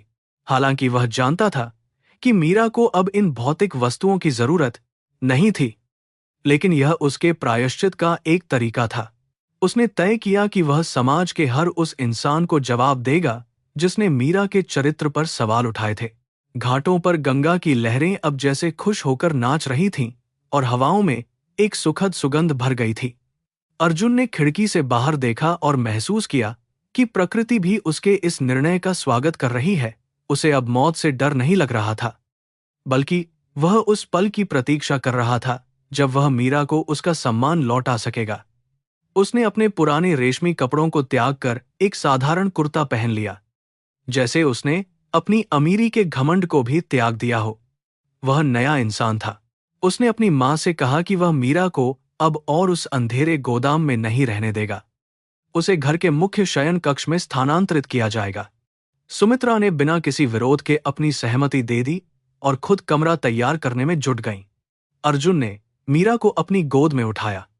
वह इतनी हल्की थी जैसे कोई सूखी पत्ती हो।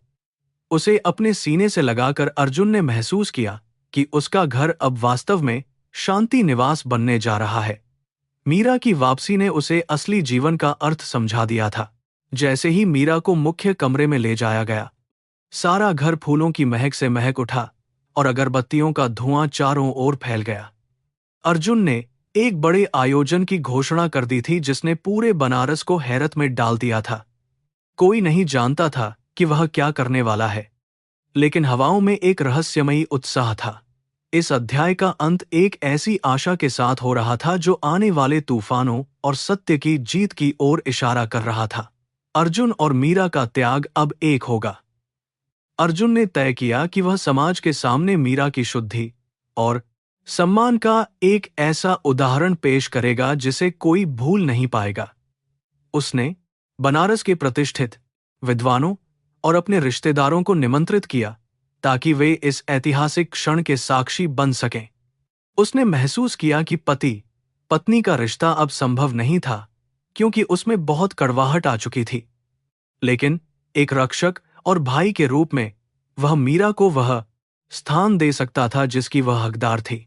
उसने अपने इरादे को पक्का किया और तैयारी शुरू की। गंगा के घाटों पर सुबह की ताजी हवा बह रही थी और अर्जुन के घर के आंगन को फूलों से सजाया गया था। मंत्रोच्चार की गूंज चारों तरफ फैल रही थी और लोग हैरानी से देख रहे थे कि आखिर यहां क्या होने वाला है।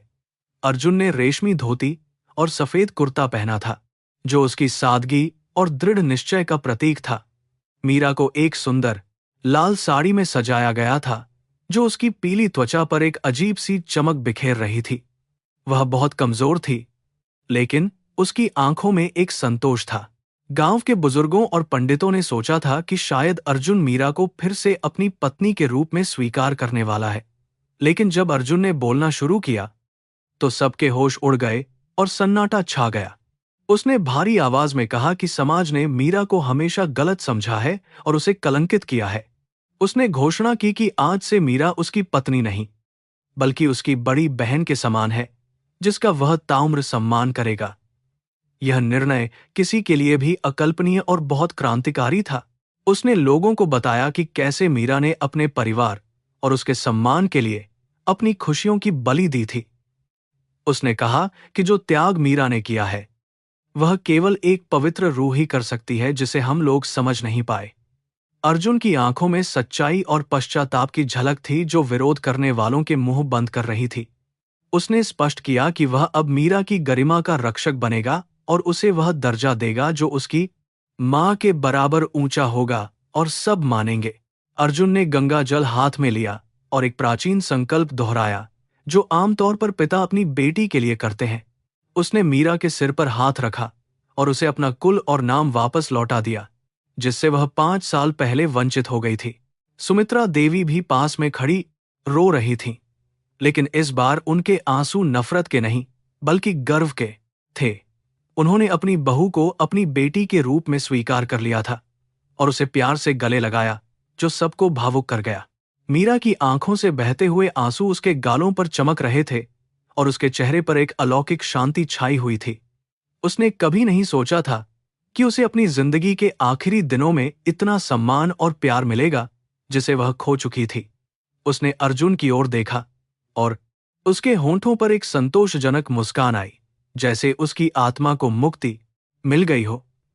उसे अब समाज के तानों का कोई डर नहीं था, क्योंकि उसका भाई उसके ढाल बनकर खड़ा था और वह बहुत खुश थी। बनारस के लोग जो कल तक मीरा के चरित्र पर उंगली उठा रहे थे, अब श्रद्धा से अपना सिर झुका चुके थे। अर्जुन के साहसिक कदम ने समाज की रूढ़िवादी सोच को एक बड़ी चुनौती दी थी और मानवता का नया पाठ पढ़ाया था। राजेश ने अर्जुन के कंधे पर हाथ रखा और महसूस किया कि आज उसका मित्र वास्तव में एक महान पुरुष बन गया है। धर्म की यह नई व्याख्या सबको झकझोर रही थी और लोगों के दिलों में करुणा की भावना जगा रही थी जो अब तक सोई थी। अर्जुन ने महसूस किया कि जैसे ही उसने यह घोषणा की, उसके दिल का भारी बोझ अचानक गायब हो गया और उसे शांति मिली। उसे अब मीरा से कोई शिकायत नहीं थी और ना ही अपने अतीत से कोई दुश्मनी बची थी जो उसे जलाती थी। उसने कर्म के उस चक्र को पूरा कर लिया था जिसने उसे सालों तक भटकाया था और उसे सत्य का मार्ग दिखाया था। वह अब एक स्वतंत्र पक्षी की तरह महसूस कर रहा था जो अपनी भावनाओं के पिंजरे से बाहर निकल आया था और आजाद था। हालांकि मीरा को सम्मान मिल गया था, लेकिन उसकी शारीरिक स्थिति तेजी से बिगड़ती जा रही थी और वह बहुत कमजोर थी। उत्सव की थकान ने उसे और भी निढाल कर दिया था और उसकी सांसें अब और भी ज्यादा उखड़ने लगी थीं। अर्जुन ने उसे सहारा देकर बिस्तर पर लिटाया और उसकी सेवा में जुट गया, जैसे वह कोई पवित्र प्रतिमा हो। उसने डॉक्टर को बुलाया, लेकिन डॉक्टर की खामोश नजरों ने सब कुछ साफ साफ कह दिया था कि समय अब बहुत कम है और अंत अब निकट ही है। अर्जुन पूरी रात मीरा के पास बैठा रहा और उसे रामायण की कथा सुनाता रहा ताकि उसकी आत्मा को सुकून मिल सके। उसने महसूस किया कि भाई बहन का यह रिश्ता उस पुराने दाम्पत्य रिश्ते से कहीं ज्यादा गहरा और पवित्र महसूस हो रहा था। उसने मीरा को वचन दिया कि वह उसके नाम से एक ट्रस्ट बनाएगा जो गरीब और बेसहारा महिलाओं की मदद करेगा। मीरा ने उसका हाथ कसकर पकड़ लिया और उसकी आंखों में एक अजीब सी कृतज्ञता और प्यार झलक रहा था जिसे शब्दों में नहीं कह सकते। रात के सन्नाटे में अर्जुन ने गंगा की आवाज सुनी जो उसे बुला रही थी, जैसे वह इस त्रासदी का अंत चाहती हो। उसने मीरा के माथे पर हाथ फेरा और महसूस किया कि उसकी त्वचा अब ठंडी पड़ रही थी और वह शांत थी। उसे लगा कि मीरा का शरीर भले ही साथ छोड़ रहा हार, लेकिन उसकी रूह अब पूरी तरह से शुद्ध और प्रसन्न थी। उसने ईश्वर का धन्यवाद किया कि उसने उसे सच देखने और प्रायश्चित करने का एक आखिरी मौका दिया, जिससे उसकी आत्मा को बहुत शांति मिली। अगले दिन शहर के समाचार पत्रों में अर्जुन के इस अद्भुत निर्णय की चर्चा प्रमुखता से हुई और लोगों ने इसे सराहा। कई लोग जो पहले अर्जुन से व्यापार करते थे, अब उसके प्रति और भी अधिक आदर भाव रखने लगे थे। अर्जुन ने साबित कर दिया था कि असली पुरुषार्थ किसी को त्यागने में नहीं, बल्कि उसे सम्मान के साथ अपनाने में होता है। उसके इस कृत्य ने समाज के सामने एक नई मिसाल कायम की थी, जो सालों तक याद रखी जाएगी और लोग इसे हमेशा दोहराते रहेंगे। सुमित्रा देवी अब दिन भर मीरा के पास रहती थीं और उसे अपनी पुरानी कहानियां सुनाती थीं, जैसे वह उनकी सगी बेटी हो। घर का वह नफरत भरा माहौल अब पूरी तरह से बदल चुका था और प्यार की मीठी खुशबू चारों ओर थी। नौकरों ने भी मीरा को दीदी कहना शुरू कर दिया था और उसकी हर छोटी बड़ी जरूरत का बहुत ध्यान रखते थे। मीरा का अंतिम समय किसी राजकुमारी की तरह बीत रहा था, जिसे अपार प्रेम मिल रहा था और वह शांति के उस पल को जी रही थी। अर्जुन अक्सर खिड़की के पास बैठकर अपनी पुरानी फटी किताबों को देखता और सोचता कि साहित्य ने उसे जो सिखाया था, आज वह सच हुआ। उसने महसूस किया कि प्यार केवल अधिकार जताने का नाम नहीं है, बल्कि यह दूसरे की पीड़ा को समझने और उसे मुक्त करने का नाम है। मीरा की बेवफाई की कहानी अब एक महान त्याग की गाथा बन चुकी थी, जिसे वाराणसी की गलियां कभी नहीं भूलेंगी। वह अपने जीवन के सबसे बड़े और महत्वपूर्ण मोड़ पर खड़ा होकर सोच रहा था कि यही नियति का खेल है। शाम की आरती का समय हो रहा था और दूर से शंख की ध्वनि गूंज रही थी, जो वातावरण को पवित्र कर रही थी। अर्जुन ने मीरा के लिए गंगा जल मंगवाया और उसे पिलाया, जिससे मीरा के चेहरे पर एक असीम शांति और चमक आ गई।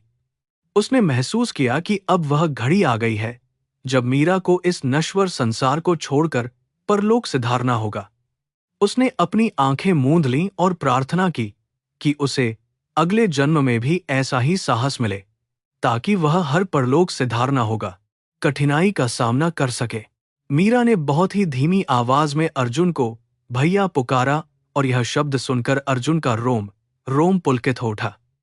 उसने मीरा का हाथ अपने हाथों में लिया और उसे आश्वासन दिया कि वह हमेशा उसके साथ है और उसकी रक्षा करेगा।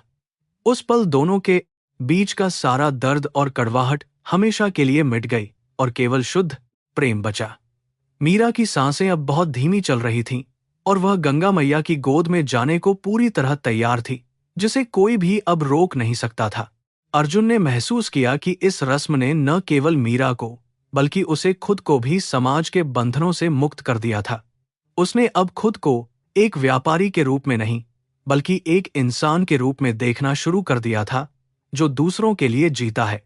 वाराणसी की इस रस्म ने गर्दी के रूप में देखना पवित्र धरती पर मीरा का पुनर्जन्म एक बहन के रूप में हुआ था, जिसने सब कुछ बदल दिया। वह अब उस अंतिम अध्याय की ओर बढ़ रहा था, जहां सब कुछ समाप्त होने वाला था और एक नई शुरुआत होने वाली थी। रात गहरी हो चली थी और दीपक की लौ थरथरा रही थी, जैसे वह भी मीरा की जिंदगी की तरह बुझने वाली हो। अर्जुन ने चुपचाप भगवान का नाम जपना शुरू कर दिया और अपनी पूरी रूह को उस प्रार्थना में लगा दिया जो मीरा के लिए थी। उसे पता था कि आने वाली सुबह मीरा के लिए नई होगी, लेकिन उसके लिए यह एक नया अकेलापन लेकर आएगी। उसने अपने आंसुओं को रोक लिया ताकि मीरा बिना किसी बोझ के शांति से इस दुनिया को विदा कह सके और वह खुश रह सके। पूरे कमरे में एक दिव्य प्रकाश का अनुभव हो रहा था और अर्जुन को महसूस हुआ कि ब्रह्मांड की शक्तियां मीरा की आत्मा को लेने आई हैं। उसने अपने मन के सारे द्वेष को विसर्जित कर दिया और पूरी तरह से करुणा में डूब गया, जो उसने पहले कभी नहीं किया था। यह उसकी जिंदगी की सबसे महत्वपूर्ण रात थी, जिसने उसे एक नया जन्म दिया था और उसे एक बेहतर इंसान बनाया था। वह अब उस आखिरी पल का इंतजार कर रहा था, जब सब कुछ विलीन हो जाएगा और शांति होगी। अर्जुन ने जोर से नारायण का नाम लिया और महसूस किया कि मीरा का शरीर अब पूरी तरह से शिथिल और शांत हो गया था। उसने महसूस किया कि उसकी बहन ने अब इस दुनिया से विदा ले ली है और वह मोक्ष के मार्ग पर बढ़ गई है। उसने उसकी आंखों को धीरे से बंद किया और उसके माथे पर एक आखिरी बार अपना हाथ फेरा और उसे विदा किया। इस तरह एक महान प्रेम और त्याग की कहानी अपने अंतिम पड़ाव के बहुत करीब पहुंच गई थी, जिसे सब याद रखेंगे। उसने कमरे में रखी मीरा की उन चिट्ठियों को एक पवित्र ग्रंथ की तरह सहेज कर रखा, ताकि आने वाली पीढ़ियां इसे पढ़ सकें। वह जानता था कि मीरा का बलिदान केवल उसके लिए नहीं था, बल्कि समाज की उन बेड़ियों को तोड़ने के लिए था जो औरतों को बांधती हैं। उसने महसूस किया कि वह अब अपनी सफलता को मीरा की यादों के साथ साझा करेगा और उसे कभी अकेला नहीं छोड़ेगा।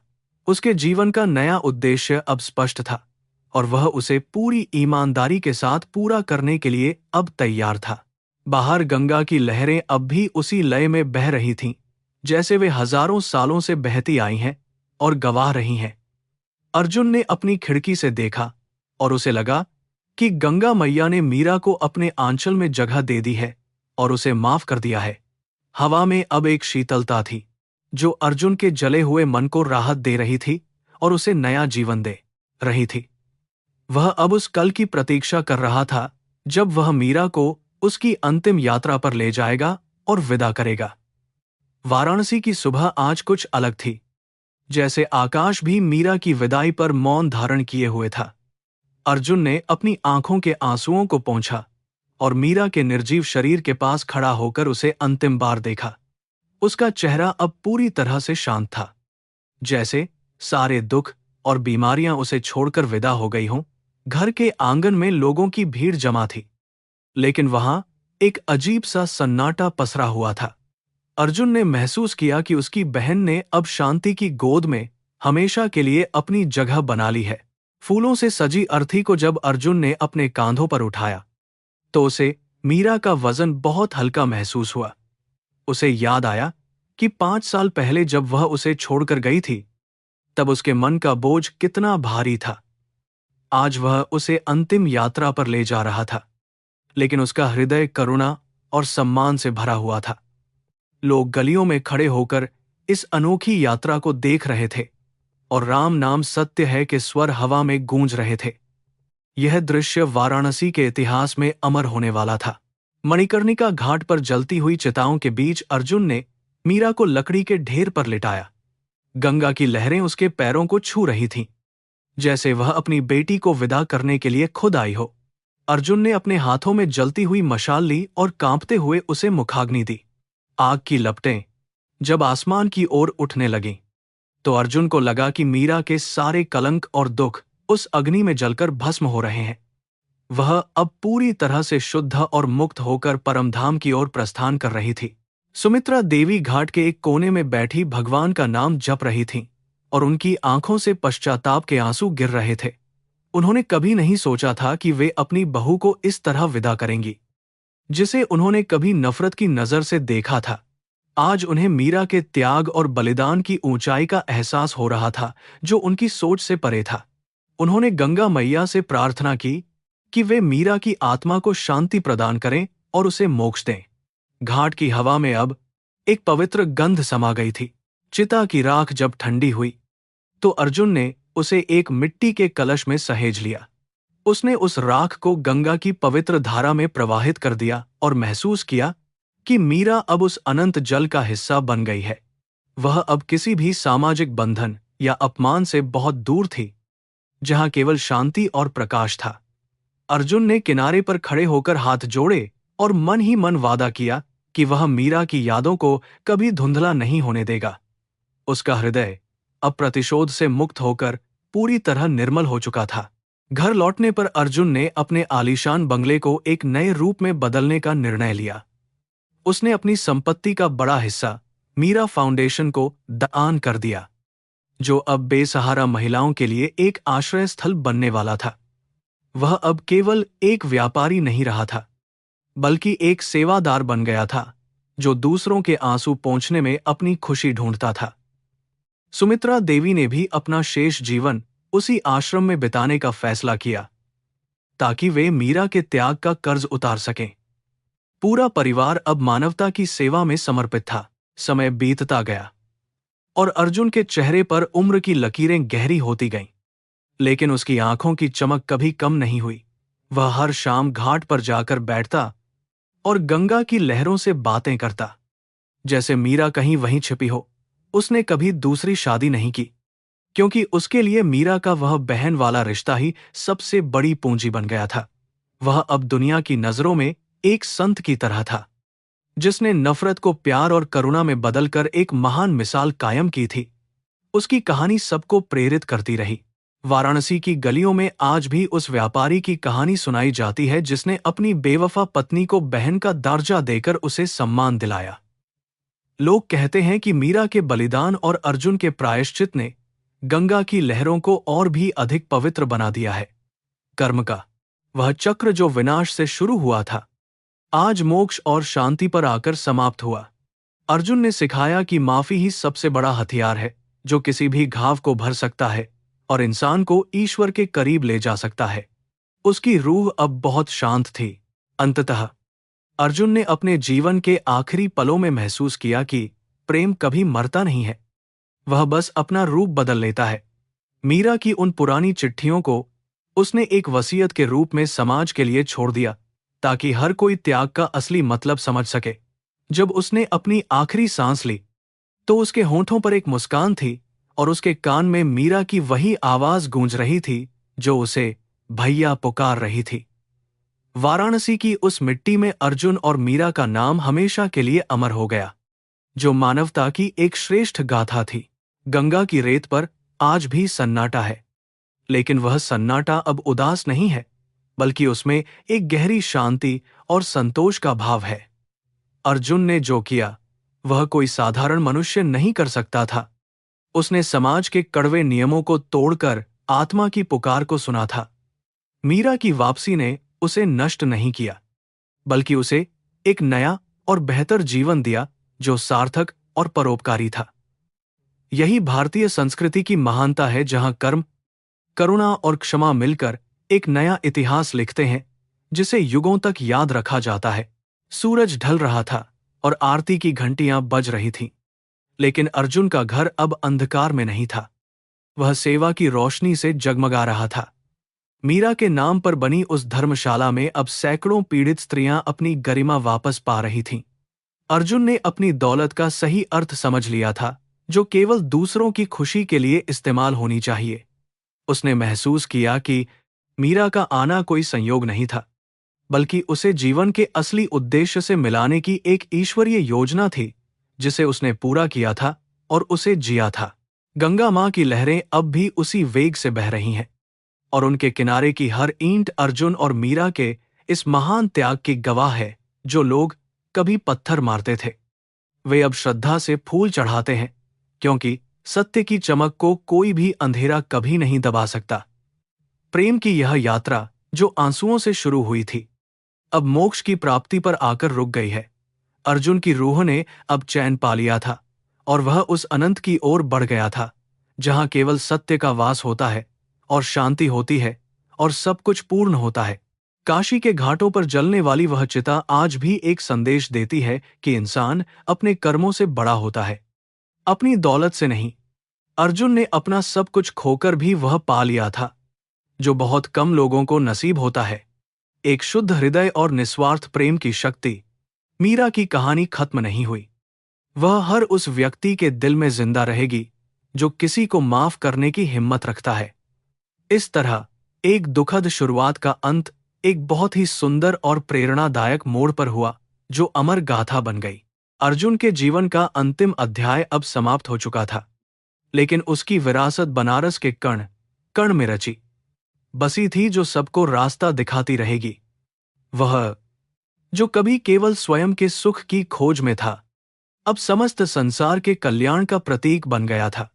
मीरा का वह पश्चाताप सफल रहा, क्योंकि उसने न केवल अपने पाप धोए, बल्कि अपने साथ जुड़े हर इंसान को भी महानता के मार्ग पर चलने के लिए प्रेरित किया। इस पवित्र भूमि पर रची गई यह कहानी हमेशा मानवता और करुणा के दीपक की तरह जलती रहेगी और मार्ग दिखाएगी। अंततः मौन ही सत्य है और कर्म ही पूजा है। यही अर्जुन ने अपने जीवन से सिखाया और स्वयं भी इसी मार्ग पर चला। मीरा की याद में बना वह स्मारक आज भी तीर्थयात्रियों को यह याद दिलाता है कि संसार में कुछ भी असंभव नहीं है, अगर मन में सच्ची करुणा हो। गंगा के जल में विलीन हुए वे दो प्राण आज एक ही चेतना का हिस्सा बन चुके हैं, जहां न कोई भेद है और न कोई नफरत। ये कहानी अब पूर्ण हुई, एक ऐसी पूर्णता जिसे केवल प्रेम और त्याग के द्वारा ही प्राप्त किया जा सकता था। जिस समाज ने मीरा को ठुकराया था, आज वही समाज उसकी प्रतिमा के सामने नतमस्तक है और उसकी महानता के गीत गा रहा है। अर्जुन ने अपनी आंखों के सामने इस परिवर्तन को देखा और उसे विश्वास हो गया कि ईश्वर के न्याय की लाठी में कभी देर नहीं होती। वह शांति से सोया, यह जानते हुए कि उसने अपना धर्म निभाया है और मीरा को उसका सम्मान लौटाया है।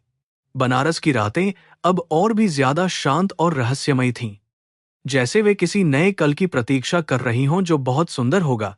जीवन एक बहती हुई नदी की तरह है, जो अपने साथ कई यादें और अनुभव लेकर चलती है और अंत में सागर में मिल जाती है। अर्जुन और मीरा की यह गाथा भी उसी महान सागर का हिस्सा बन गई है, जहां केवल पवित्रता और शांति का साम्राज्य है।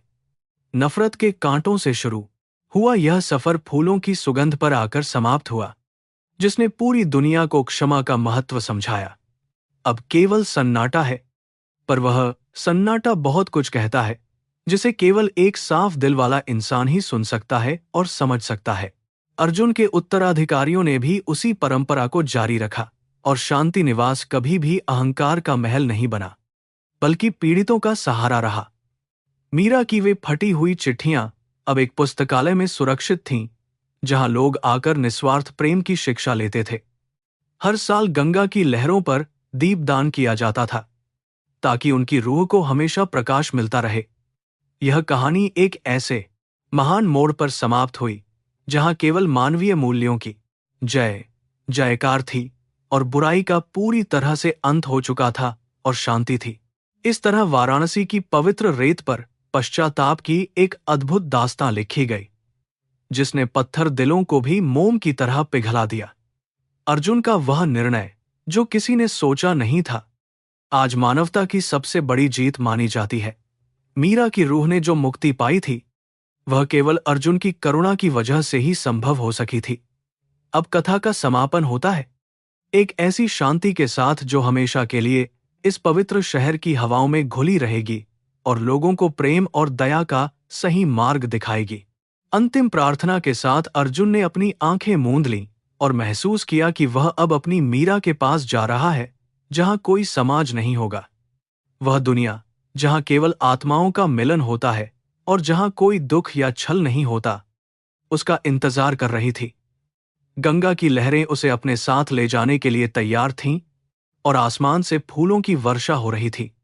यह उस महान यात्रा का सुखद अंत था, जिसने जीवन और मृत्यु के बीच के रहस्य को सुलझा दिया था और परम सत्य को दिखाया था।